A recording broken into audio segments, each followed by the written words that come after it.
الحمد لله نحمده ونستعينه ونستغفره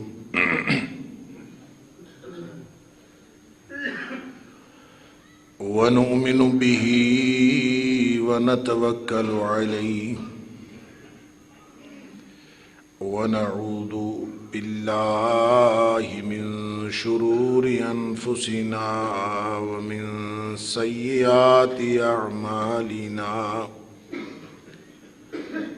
من يهده الله فلا مضل له ومن يضلل فلا هادي له ونشهد أن لا إله إلا الله وحده لا شريك له ونشهد أن محمدًا عبده ورسوله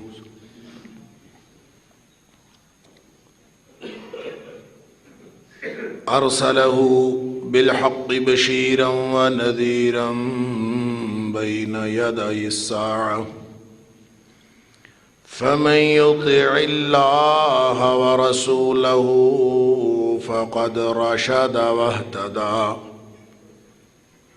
ومن يعص الله ورسوله فقد ضل وغوى فإنه لا يضر إلا نفسه ولا يضر الله شيئا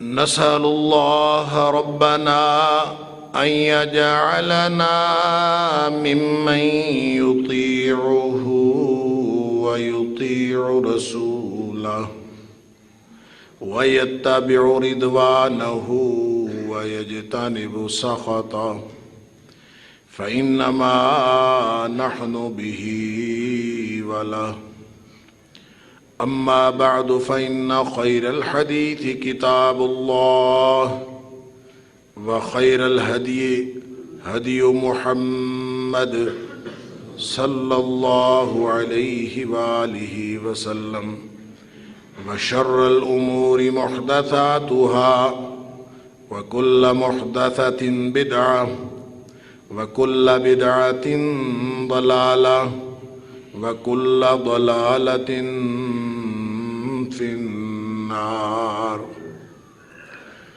فأعوذ بالله السميع العليم من الشيطان الرجيم من همزه ونفخه ونفثه بسم الله الرحمن الرحيم واعتصموا بحبل الله جميعا ولا تفرقوا واذكروا نعمة الله عليكم إذ كنتم أعداء فألف بين قلوبكم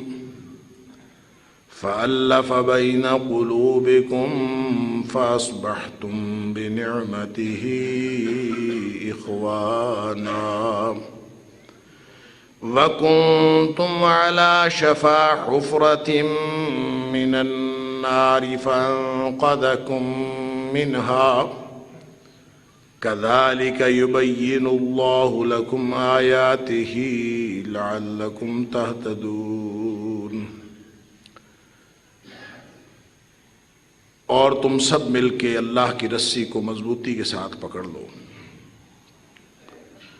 ولا تفرقوا اور آپس میں ٹکڑے ٹکڑے نہ ہو جاؤ الگ الگ نہ ہو جاؤ گروہ گروہ نہ بن جاؤ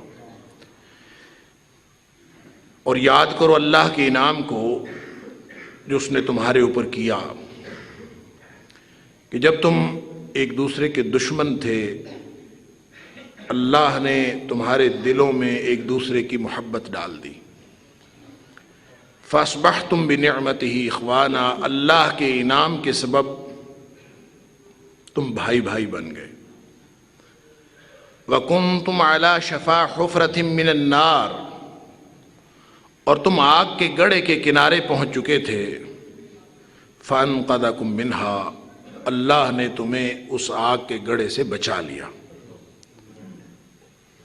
كَذَلِكَ يُبَيِّنُ اللَّهُ لَكُمْ آيَاتِهِ، اسی طرح اللہ تعالیٰ اپنی ساری آیات کھول کھول کے بیان کرتا ہے، لَعَلَّكُمْ تَهْتَدُونَ، شاید کہ تم ہدایت پانے والے بن جاؤ۔ صدق اللہ العظیم۔ اللہ کے دین کو ماننے والے اہل اسلام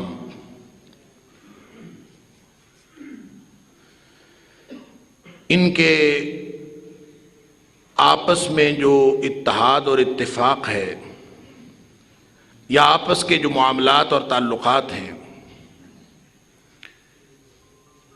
ان کے بارے میں جتنی فکر مندی آج کے دور میں ہے شاید گزشتہ ادوار میں یہ نہیں تھی، اور جتنی ضرورت اتحاد اور اتفاق کو سمجھنے اور اس کے جو پیرامیٹرز ہیں اور اس کی جو بنیادیں ہیں کہ کن بنیادوں پر اتحاد ہو سکتا ہے، جتنی اس کو سمجھنے کی آج ضرورت ہے شاید اس سے پہلے کبھی نہیں تھی۔ اس آیہ کریمہ میں جو میں نے آپ کے سامنے تلاوت کی ہے، آیت نمبر 103 ہے سورہ آل عمران کی، شاید یہ وہ آیت ہے جس کو ہر گروہ پڑھتا ہے، ہر فرقہ پڑھتا ہے، اور ہر وہ شخص بھی پڑھتا ہے جو مسلمانوں کو کبھی جڑنے نہیں دیتا، جس نے اپنی زندگی کا مقصد مسلمانوں کو توڑنا بنایا ہوا ہے، وہ بھی یہی آیت پڑھ کے استدلال ضرور کرے گا۔ شاید ان کا مطلب یہ ہوتا ہے کہ اللہ کی رسی کو مضبوطی سے مل کر پکڑنے کا مطلب یہ ہے کہ تم سب میرے ساتھ مل جاؤ، ہر گروہ الا ماشاء اللہ۔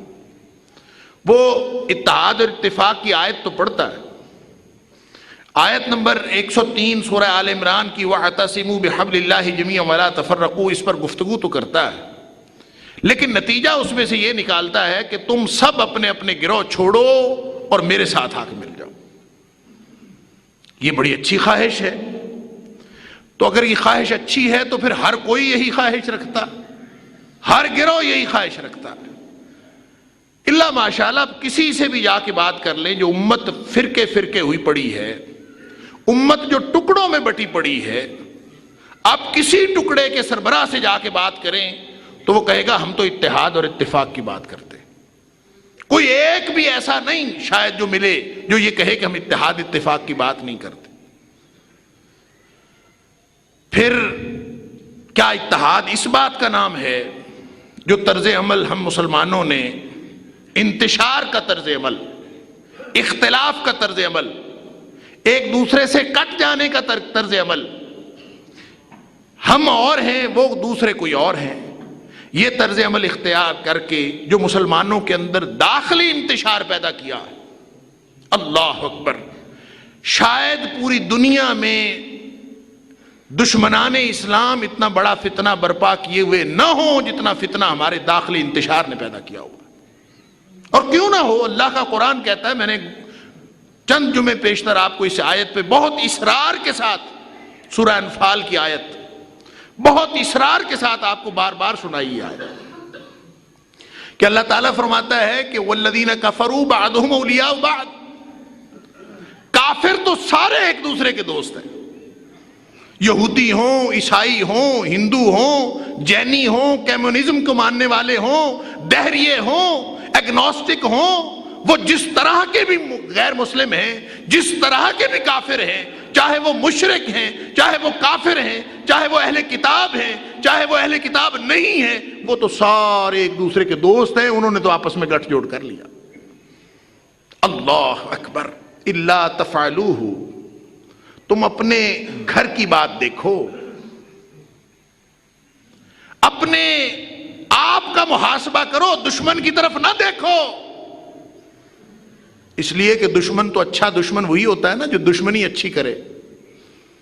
دشمن تو اچھا وہی ہوتا ہے جو دشمنی میں سمارٹ ہو۔ ہمارا دشمن بہت اچھا ہے، اس نے کبھی دشمنی کا موقع جانے نہیں دیا۔ اسلام دشمن اسلام دشمنی کا موقع جانے نہیں دیتے. قرآن کہتا ہے وہ اسلام دشمنی میں سب اکٹھے ہیں. الا تفعلوہ، مسلمانوں جب تک تم آپس میں اس طرح اکٹھے نہیں ہوگے نا، اللہ اکبر، تکن فتنۃ فی الارض وفساد کبیر، تو زمین میں بہت بڑا فتنہ ہو جائے گا اور بہت بڑا فساد اور بگاڑ پیدا ہوگا. اور شاید یہی وہ بگاڑ ہے جس کو قرآن نے کہا ہے کہ وَكُنْتُمْ عَلَى شَفَا حُفْرَةٍ مِّنَ النَّارِ، کہ تم آگ کے گڑھے کے کنارے پہنچ چکے تھے. اتحاد اور اتفاق کی فضا بنی تو اللہ نے تمہیں بچا لیا. اگر آج بھی بچنا چاہتے ہو تو تمہیں واپس ہونا پڑے گا. اور یہ بات میں کئی دفعہ آپ کے سامنے کر چکا ہوں کہ قرآن کا فلسفہ تاریخ، اللہ اکبر، قوموں کے عروج و زوال کا فلسفہ پڑھیں، ان کی داستان پڑھیں. کب کوئی قوم آئی، کب کوئی قوم دنیا سے مٹا دی گئی. اگر قرآن کا فلسفہ تاریخ پڑھیں تو جب کوئی قوم آگ کے گڑھے کے کنارے پہنچتی ہے، تباہی کے ڈھانے پر پہنچتی ہے، تو دو میں سے ایک نتیجہ ضرور نکلتا ہے. یہ حالات کبھی پرلونگ نہیں کیے. ایسا نہیں ہے کہ یہ قوم پھر اسی طرح رہے، نہیں، دو میں سے ایک نتیجہ لازماً نکلتا ہے. کیا؟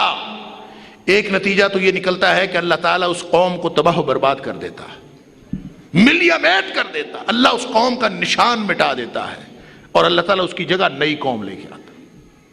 ایک تو نتیجہ یہ نکلتا ہے اگر کوئی قوم آگ کے گڑھے کے کنارے پہنچ چکی ہو،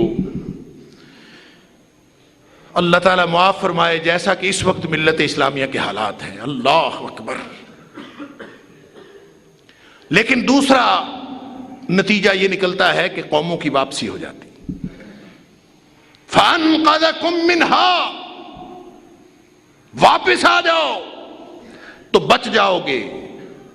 قوموں کی واپسی ہوتی ہے تو آگ کے گڑھے کے کنارے سے بچ جاتے ہیں، نہیں واپسی ہوتی تو پھر وہ اسی کیفیت میں رہتے ہیں اور پھر بالآخر تباہ و برباد ہو جاتے ہیں.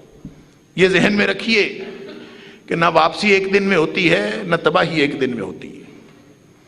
تباہی پہ بھی ڈیکیڈز، دہائیاں لگتی ہیں، اور واپسی پہ بھی دہائیاں لگتی ہیں. لیکن کوئی عمل تو جاری ہو واپس آنے کا.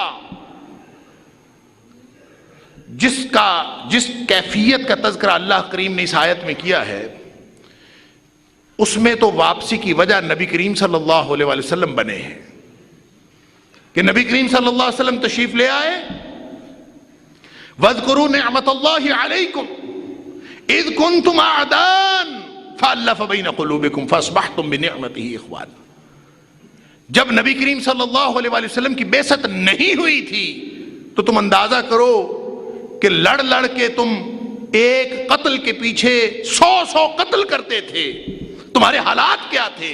تم بگاڑ کا شکار تھے، معاشرتی، معاشی، سیاسی، اخلاقی، ہر اعتبار سے تم بگاڑ کا شکار تھے.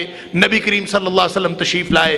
وَاذْكُرُوا نِعْمَةَ اللَّهِ عَلَيْكُمْ، اللہ کا انعام ہو گیا تمہارے اوپر. نبی کریم صلی اللہ علیہ وسلم تشریف لے آئے تو کیا ہوا؟ فَأَصْبَحْتُمْ بِنِعْمَتِهِ إِخْوَانًا، اللہ کے نعمت کی وجہ سے، اللہ کے انعام کی وجہ سے تم سب بھائی بھائی بن گئے. اب اس کا مطلب یہ ہے کہ قوموں کی واپسی کے لیے نبی کی ضرورت ہوتی. جب بھی کبھی کسی قوم کی واپسی ہوئی ہے تو ایک مصلح کھڑا ہوتا، ایک اصلاح کرنے والا کھڑا ہوتا ہے. اللہ تعالیٰ کسی نبی کو مبعوث فرماتے ہیں، وہ نبی اللہ کی توحید کا جھنڈا لے کر لوگوں کو دعوت دیتا ہے. جب قوم امت اجابت بنتی ہے، جب قوم نبی کی دعوت قبول کرتی ہے تو ان کی واپسی ہو جاتی ہے. جب نبی کی دعوت کوئی قوم قبول نہیں کرتی تو وہ تباہ و برباد ہو جاتے ہیں. اسی پر فیصلہ ہو جاتا ہے. جب بھی پوری تاریخ کے اندر آدم علیہ السلام سے لے کر نبی اکرم صلی اللہ علیہ وسلم تک اسی طرح قوموں کی قسمت کے فیصلے ہوتے رہے. اب مسئلہ یہ ہے کہ اب کون سا نبی آنا ہے. اللہ اکبر، نبوت تو مکمل ہوگی نبی کریم صلی اللہ علیہ وسلم پر. اب قیامت تک نبوت و رسالت تو چلنی ہے نبی اکرم صلی اللہ علیہ وسلم. پھر واپسی کا عمل کون شروع کرے گا؟ کیسے شروع ہوگا؟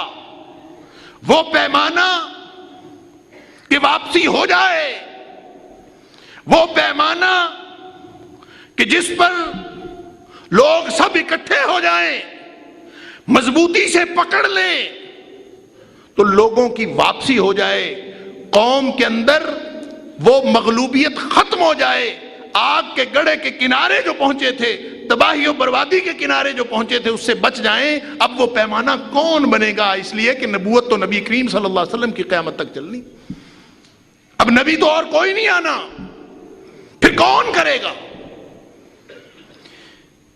نبی پاک صلی اللہ علیہ وآلہ وسلم نے فرمایا العلماء ورثۃ الانبیاء، نبیوں والا کام علماء کریں گے۔ لیکن کون سے علماء؟ کون سے علماء کام کریں؟ آج کے دور کے علماء، میرے جیسے مولوی کون کام کرے گا؟ وہ جنہوں نے خود امت کو فرقوں میں بانٹا ہوا ہے، وہ علماء جنہوں نے خود امت کو فرقے فرقے کر رکھا ہے، وہ علماء جو نام دین کا لیتے ہیں، امت کو آپس میں لڑواتے ہیں، وہ علماء جو اپنے مسلکی اختلافات کو دینی اختلافات پر ترجیح دے کر وہ لوگوں کو آپس میں لڑواتے ہیں، یہ اصلاح کا کام کریں گے؟ کون کرے گا؟ اللہ اکبر۔ ان کے بارے میں پتہ نبی پاک صلی اللہ علیہ وسلم نے کیا فرمایا؟ اللہ اکبر۔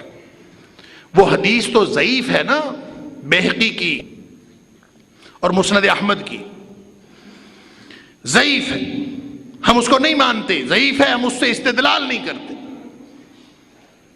کہ نبی کریم صلی اللہ علیہ وآلہ وسلم نے فرمایا تھا کہ قرب قیامت مسجدیں بھری ہوں گی، وَهِيَ خَرَابٌ مِّنَ الْهُدَىٰ، لیکن ساری کی ساری ہدایت سے خالی ہوں گی، ہدایت کوئی نہیں ہوگی، مسجدیں بھری ہوں گی۔ بڑے خوش ہیں 2000 نمازی مسجد مبارک کے، 2500 نمازی مسجد مبارک کے، لوگ گنتے ہیں ہماری مسجد میں بڑا اجتماع ہوتا ہے یا تمہاری مسجد میں بڑا اجتماع ہوتا۔ نبی پاک صلی اللہ علیہ وآلہ وسلم کا فرمان، اگرچہ سند اس کی ضعیف، میں اس کے بعد صحیح حدیث آپ کے سامنے پیش کروں گا جو اس کی تائید کرتی۔ یہ حدیث تو ضعیف ہے، ہم اس سے استدلال نہیں کرتے۔ نبی پاک صلی اللہ علیہ وآلہ وسلم نے فرمایا مسجدیں بھری ہوئی ہوں گی، وَهِيَ خَرَابٌ مِّنَ الْهُدَىٰ، لیکن یہ ساری کی ساری ہدایت سے خالی ہوں گی۔ ظاہر ہے مولوی ختم تو نہیں ہو گئے، مولوی تو ہیں، تو ہدایت سے خالی کیسے ہوگی؟ ہر مسجد تو کسی نہ کسی مولوی نے سنبھالی ہوئی ہے، ہر مسجد میں کوئی نہ کوئی مولوی گفتگو کر رہا ہے۔ فرمایا وَعُلَمَاؤُهُمْ شَرَّ مَن تَحْتَ عَدِيمِ السِّمَاءِ، آسمان کے نیچے بدترین مخلوق علماء ہوں گے۔ اللہ اکبر۔ کیوں ہوں گے؟ کیا بگاڑا ہے مولویوں نے؟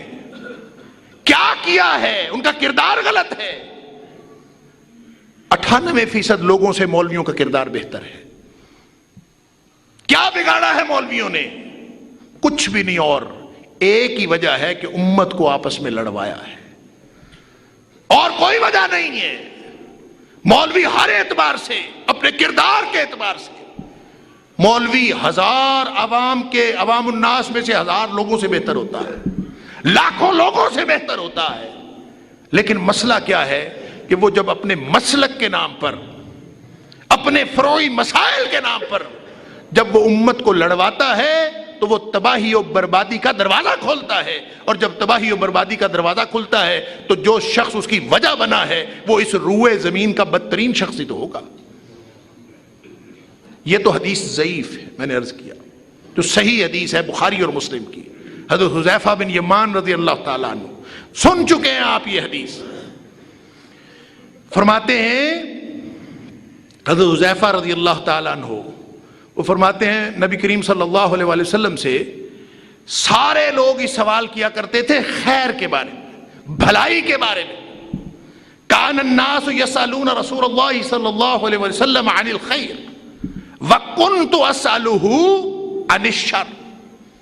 سارے خیر کے بارے میں، بھلائی کے بارے میں اچھی اچھی باتیں پوچھتے تھے نبی پاک صلی اللہ علیہ وسلم کے بارے میں۔ فرماتے ہیں میں ہمیشہ شر کے بارے میں، برائی کے بارے میں، برے دور کے بارے میں ہمیشہ وہ باتیں پوچھتا تھا، مخافتن اللہ یدرکنی، اس لیے پوچھتا تھا کہ کہیں وہ شر ہمیں پہنچ نہ جائے، کہیں اس شر میں، اس شر کا سامنا ہمیں کرنا نہ پڑ جائے۔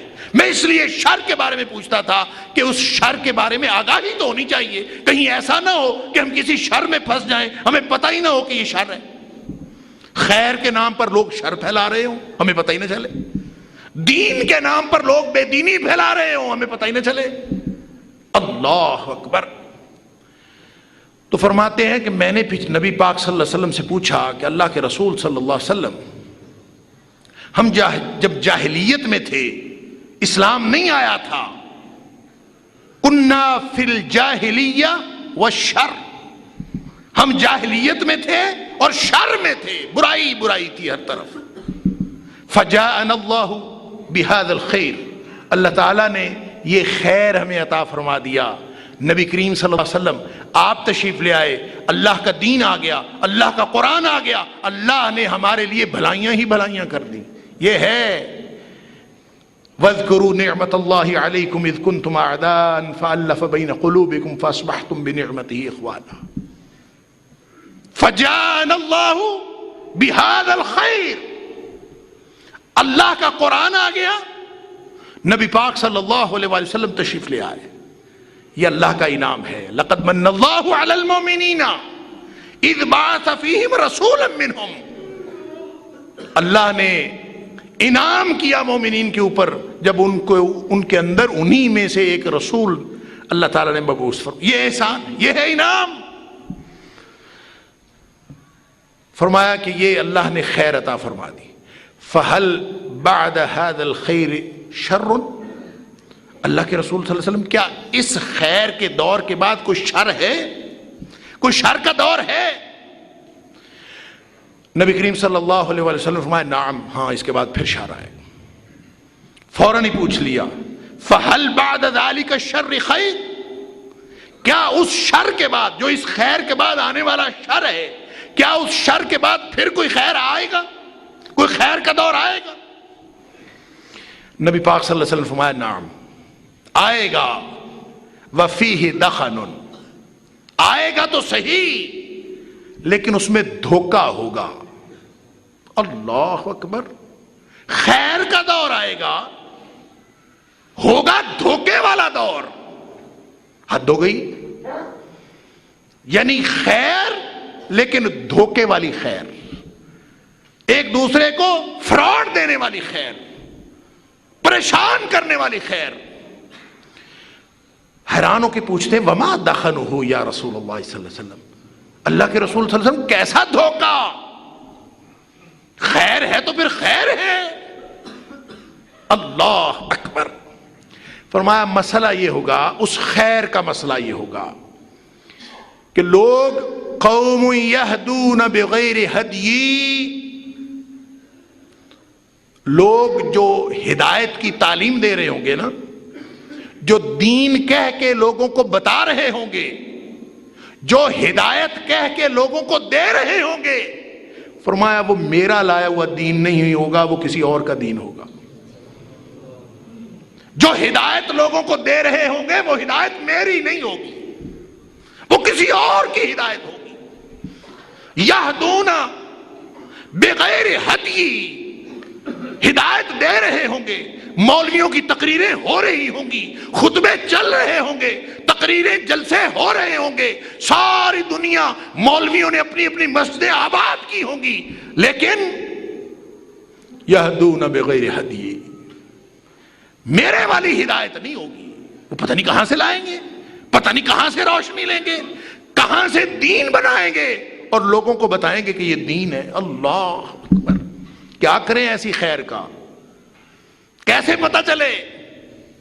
ہاں نبی پاک صلی اللہ علیہ وسلم فرمایا بنظر غائر اگر آپ ان کا جائزہ لیں، تعرف منہم وتنکر، اگر آپ غور سے دیکھیں تو کچھ ان میں آپ کو نیکیاں بھی نظر آئیں گی، کچھ اچھائیاں نظر آئیں گی، لیکن بہت ساری برائیاں بھی ان کے اندر نظر آئیں گی۔ ملا جلا کام ہوگا، کچھ برائیاں کچھ نیکیاں۔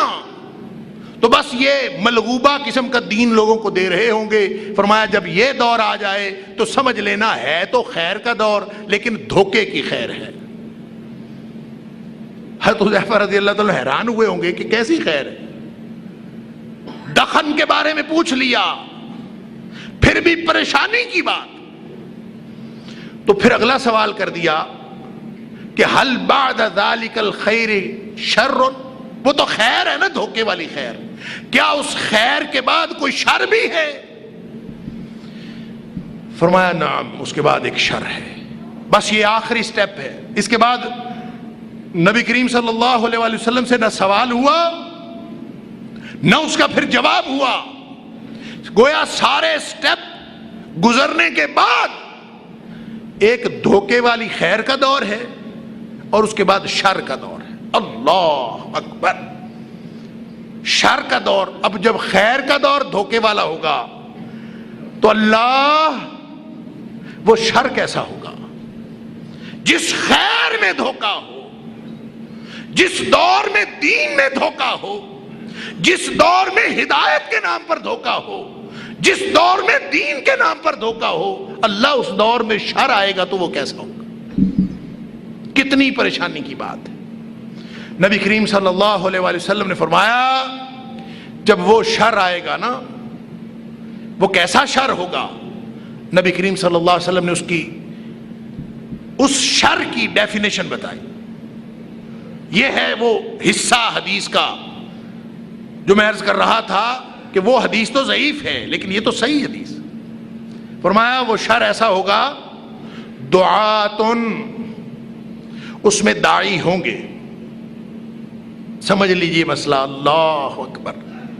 جو میں نے عرض کیا نا، یہ نہیں فرمایا کہ لوگوں کے کردار اچھے نہیں ہوں گے، یہ نہیں فرمایا کہ لوگ ذاتی طور پر اخلاقی بگاڑ کا شکار ہوں گے، یہ نہیں فرمایا کہ لوگ بدعملی کا شکار ہو جائیں گے، نہیں، فرمایا دعاتن، ایسے داعی ہوں گے، ایسے مولوی ہوں گے، ایسے تقریریں کرنے والے ہوں گے، ایسے لوگوں کو دین کی طرف بلانے والے ہوں گے دین کے نام پر۔ اللہ اکبر۔ فرمایا دعاتن الی ابواب جہنم، مولوی ہوں گے، کوئی جہاد کے نام پر بلا رہے ہوں گے، کوئی دین کے نام پر بلا رہے ہوں گے، کوئی تبلیغ کے نام پر بلا رہے ہوں گے، ہر ایک کا اپنا اپنا مقصد ہوگا۔ فرمایا بلا سارے رہے ہوں گے، لیکن بلا کس طرف رہے ہوں گے؟ الی ابواب جہنم، وہ جہنم کے دروازوں کی طرف بلا رہے ہوں گے۔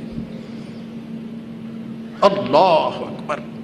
میں حیران ہوتا ہوں کہ لوگوں کے دماغ پتہ نہیں کہاں چلے گئے، کوئی سوچتا ہی نہیں۔ وہ کہتے ہیں جی داعش والے وہ تقریریں کرتے ہیں، پوری دنیا سے لوگوں کو بلاتے ہیں اور لوگ چلے جاتے ہیں۔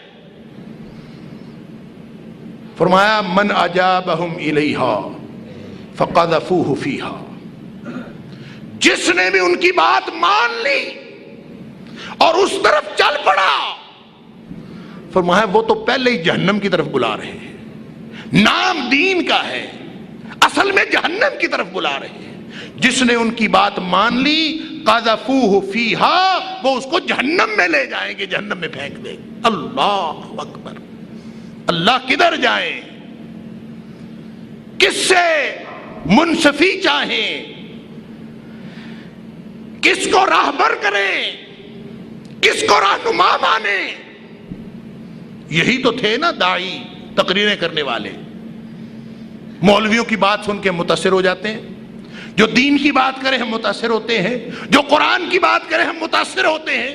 یہی تو بنیاد ہے، اور کہاں سے بنیاد لائیں؟ لیکن کیا کریں، قادیانی بھی قرآن سناتا ہے،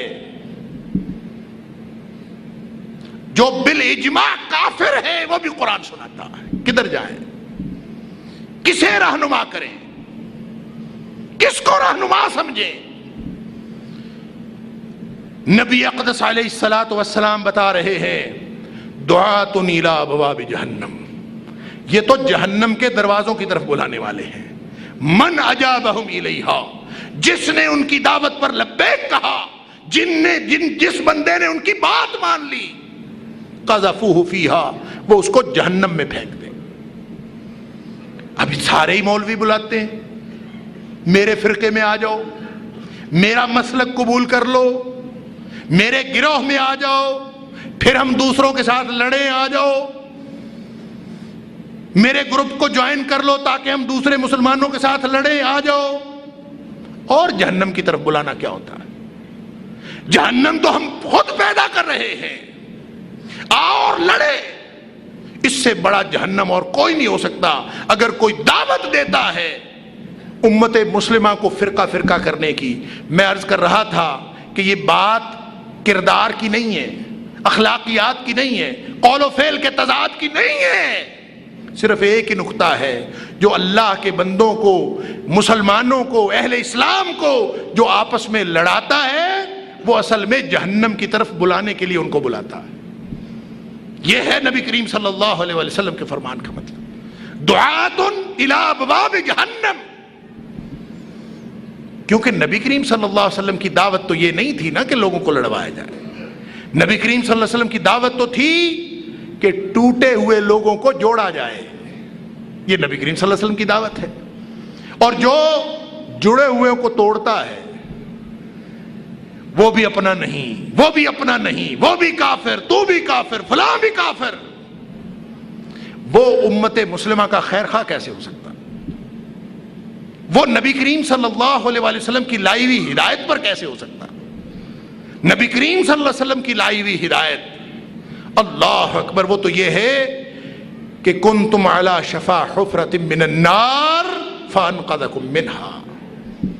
نبی پاک صلی اللہ علیہ وسلم کی ہدایت کی طرف جو جاتا ہے تو پھر وہ آگ کے گڑھے کے کنارے کی طرف نہیں جاتا بلکہ اس سے واپس آ جاتا.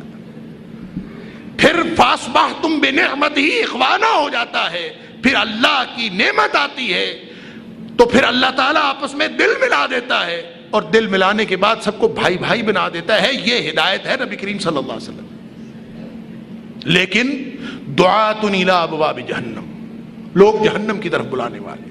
جس نے دعوت پر لبیک کہا وہ گیا جہنم میں. حضرت حذیفہ یقیناً ڈر گئے ہوں گے. جو اگلا سوال ہے نا حضرت حذیفہ رضی اللہ تعالیٰ عنہ کا، وہ اسی خوف سے ہے، اسی پریشانی سے ہے جو ہمیں پریشانی ہوتی کہ ہمیں کیسے پتا چلے کون جہنم کی طرف بلا رہا ہے، کون جنت کی طرف بلا رہا ہے. سب نے تو داڑیاں رکھی ہیں، سب نے تو قرآن پڑھنا سیکھ لیا، ہر چور ڈاکو نے داڑھی رکھ لی، ہر ظالم نے اسلام کا لبادہ اوڑھ لیا. کیسے پتا چلے کون نیک ہے، کون اصل ہے، کون نقل ہے، کون صحیح ہے، کون غلط ہے؟ اللہ اکبر. یہ میں موضوع تو بعد میں بیان کروں گا کیسے پتا چلے، لیکن یہاں بات آ گئی ہے تو سمجھ لیجئے. ایک چھوٹی سی بات ہے، چھوٹا سا نقطہ ہے، اگر اللہ ہمیں سمجھا دے، اللہ کرے میری بھی اور آپ کی سمجھ میں آ جائے. ہر وہ عمل چاہے وہ دین کے نام پر ہو، چاہے وہ قرآن کے نام پر ہو، چاہے وہ قرآن سنا کے ہو، چاہے وہ قرآن کی آیات سے استدلال کر کے ہو، ہر وہ عمل جو مسلمانوں کو نقصان پہنچاتا ہے وہ دین کا عمل نہیں ہو سکتا. جس کے نتیجے میں کسی مسلمان کا نقصان ہوتا ہے، جس کے نتیجے میں امت مسلمہ کا نقصان ہوتا ہے، وہ کبھی دین کا کام نہیں ہو سکتا. اللہ اکبر. حضرت حذیفہ پوچھتے ہیں اللہ کے رسول صلی اللہ علیہ وسلم صفہم لنا، اللہ کے رسول ان کی کوئی نشانیاں ہی بتا دیں تاکہ جب ہم اس موقع پہ ہوں، اس دور میں ہوں، تو ہمیں پتہ ہی چل جائے یہ جہنم میں بلانے والے ہیں. کوئی نشانی بتا دیں. یہ سوال بتا رہا ہے کہ حضرت حذیفہ رضی اللہ تعالیٰ عنہ پریشان ہو گئے. نشانی پتہ چلے تاکہ ہم ان سے بچ سکیں. تو نبی کریم صلی اللہ علیہ وسلم نے جو جواب دیا وہ پہلے سے بھی زیادہ پریشان کن ہے. اللہ اکبر. نبی پاک صلی اللہ علیہ وسلم نے فرمایا ہم من جلدتنا ویتکلمون بالسنتنا، ہماری جیسی شکلیں، ہمارے جیسے لباس، ہمارے جیسے کپڑے، ہمارے جیسا حلیہ، ہمارے جیسا روپ، اور جب بات کریں گے تو وہ بھی ہماری زبان میں کریں گے۔ اللہ اکبر۔ اس کا مطلب یہ ہوا کہ جہنم کی طرف جو بلانے والے ہیں انہوں نے اس شر کے دور میں اتنا کیموفلیج کیا ہوگا اپنے آپ کو، اتنا لبادہ اوڑھا ہوگا اپنے اوپر، پوری ٹریننگ لی ہوگی کہ لوگوں کو جہنمی کیسے بنانا ہے۔ اللہ اکبر۔ فرمایا ہم من جلدتنا وَيَتَكَلَّمُونَ بِأَلْسِنَتِنَا، وہ ہمارے جیسے ہوں گے، ہماری طرح کی بات کرتے ہوں گے، ہماری طرح قرآن پڑھتے ہوں گے، ہماری طرح حدیثوں کے حوالے دیتے ہوں گے، لیکن ہوں گے جہنم کی طرف بلانے والے۔ اللہ اکبر۔ کتنی خطرناک بات ہے، کتنا خوفناک ماحول، کتنا خوفناک منظرنامہ۔ اللہ، جائیں تو کدھر جائیں؟ کوئی نکتہ، کوئی چھوٹی موٹی بات جس کو پکڑ لیں تو سارے مسئلے حل ہو جائیں، وہ وہی ہے وَاعْتَصِمُوا بِحَبْلِ اللَّهِ جَمِيعًا وَلَا تَفَرَّقُوا۔ جڑ کے، مل کے، ایک دوسرے کو برداشت کر کے، ایک دوسرے کا احترام کر کے، جب آپس میں جڑ کے اللہ کی رسی کو پکڑ لو گے تو بچ جاؤ گے، نہیں پکڑو گے تو تباہی و بربادی تمہارا مقدر ہوگی۔ اب مسئلہ تو یہ ہے کہ اس کو جو رسی کو پکڑنا ہے، اللہ کی رسی کو، اس کے بارے میں ہم نے انٹرپریٹیشن اپنی اپنی کر لی، تشریح اور وضاحت اپنی اپنی کر لی۔ لوگ کہتے ہیں، ایک مولوی صاحب کہہ رہے تھے کہ کیا تشبیہ ہے رسی کی، کہ جناب رسی کے اندر کئی ریشے ہوتے ہیں اور اس ریشے میں سے کوئی سا بھی ریشہ پکڑ لیں تو اعتصام بحبل اللہ ہو جاتا ہے۔ حد ہو گئی ہے۔ اس کا مطلب یہ ہوا کہ فرقے فرقے بنا لیں، گروہ گروہ ہو جائیں اور اپنے آپ کو بس اس اپنے ریشے کے ساتھ جڑے رہیں، تو وہ ریشہ بھی رسی کے ساتھ ہی ہے نا، آخر فرقہ ہے تو مسلمانوں میں سے ہی ہے نا۔ انا للہ و انا الیہ راجعون۔ میں آپ ہم نہیں بتا سکتے، میں اپنی عقل سے فیصلہ نہیں کر سکتا، آپ اپنی عقل سے فیصلہ نہیں کر سکتے۔ تشبیہات و استعارات میں اللہ کے دین کو گم نہیں کیا جا سکتا۔ یہ پوچھنا پڑے گا تو نبی کریم صلی اللہ علیہ وسلم سے پوچھنا پڑے گا کہ اللہ کے رسول، قرآن نے رسی کہا ہے تو وہ رسی ہے کون سی، کیسے جڑنا ہے؟ کوئی رسی ہے؟ یہ قرآن وَأَنزَلْنَا إِلَيْكَ الذِّكْرَ لِتُبَيِّنَ لِلنَّاسِ مَا نُزِّلَ إِلَيْهِمْ۔ اے نبی صلی اللہ علیہ وسلم، اے حبیب صلی اللہ علیہ وسلم، ہم نے قرآن آپ کی طرف نازل کیا ہے، لوگوں کو آپ بتائیں گے قرآن میں کیا نازل ہوا ہے۔ رسی بتائیں گے تو نبی پاک صلی اللہ علیہ وسلم بتائیں گے کون سی رسی، کیسے جڑنا ہے۔ جڑنے کا نام دین ہے۔ آج کی گفتگو کا اسی پر میں اختتام کرتا ہوں کہ دین جڑنے کا نام ہے، دین ٹوٹنے کا نام نہیں۔ جو دین کے ذریعے لوگوں کو جوڑ رہا ہے تو دین کا کام کر رہا ہے، جو دین کے ذریعے لوگوں کو توڑ رہا ہے تو وہ جہنم کی طرف لے جا رہا ہے۔ اللہ تعالیٰ مجھے اور آپ کو اللہ کے قرآن کے ساتھ جڑنے کی توفیق عطا فرمائے۔ انشاءاللہ یہ موضوع جاری رہے گا۔ اللہ تعالیٰ مجھے اور آپ کو اپنا دین سمجھنے اور اس پر صحیح معنوں میں عمل کرنے کی توفیق عطا فرمائے۔ وآخر دعوانا الحمدللہ رب العالمین۔